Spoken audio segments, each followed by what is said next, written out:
1988 പുറത്തിറങ്ങിയ മാമലകൾക്കപ്പുറത്ത് എന്ന ചിത്രത്തിലൂടെ സിനിമാ രംഗത്തേക്കെത്തിയ നടനാണ് മനോജ് കെ ജയൻ.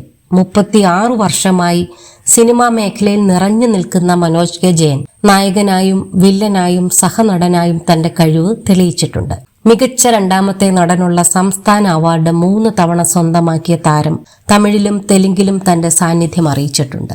സന്തോഷ് ശിവൻ സംവിധാനം ചെയ്ത് 2005 പുറത്തിറങ്ങിയ ചിത്രമാണ് അനന്തഭദ്രം. സുനിൽ പരമേശ്വരന്റെ ഇതേ പേരിലുള്ള നോവലിനെ അടിസ്ഥാനമാക്കി ചെയ്ത ചിത്രം മലയാളത്തിലെ മികച്ച ഫാന്റസി ചിത്രങ്ങളിൽ ഒന്നാണ്. ദിഗംബരൻ എന്ന വില്ലൻ കഥാപാത്രത്തെയാണ് അനന്തഭദ്രത്തിൽ മനോജ് കെ ജയൻ അവതരിപ്പിച്ചത്. താരത്തിന്റെ കരിയറിലെ മികച്ച കഥാപാത്രങ്ങളിൽ ഒന്നാണ് ദിഗംബരൻ.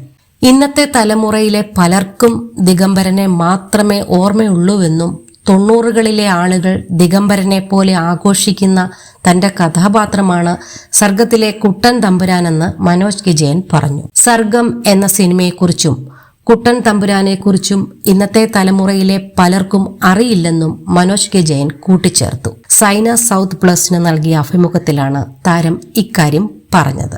എന്റെ കരിയറിൽ കിട്ടിയ മികച്ച കഥാപാത്രങ്ങളിൽ ഒന്നാണ് ദിഗംബരൻ. ആ ക്യാരക്ടറിനെ ഇത്രയ്ക്ക് ഗംഭീരമാക്കിയതിൽ സന്തോഷ് ശിവൻ, പട്ടണം റഷീദ് എന്നിവർക്കും വലിയ പങ്കുണ്ട്.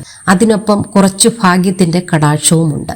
സിനിമ ഇറങ്ങിയ സമയത്ത് പല അമ്മമാരും കുട്ടികളെ പേടിപ്പിക്കാൻ വേണ്ടി ദിഗംബരനെ പറ്റി പറയുമായിരുന്നു. ഇന്നത്തെ തലമുറയിലെ പലർക്കും എന്റെ ഫെമിലിയർ ആയിട്ടുള്ള കഥാപാത്രം ദിഗംബരനാണ്. 90കളിലെ ആളുകൾക്ക് കുട്ടൻ തമ്പുരാൻ എന്ന കഥാപാത്രത്തോടായിരുന്നു ക്രേസ്.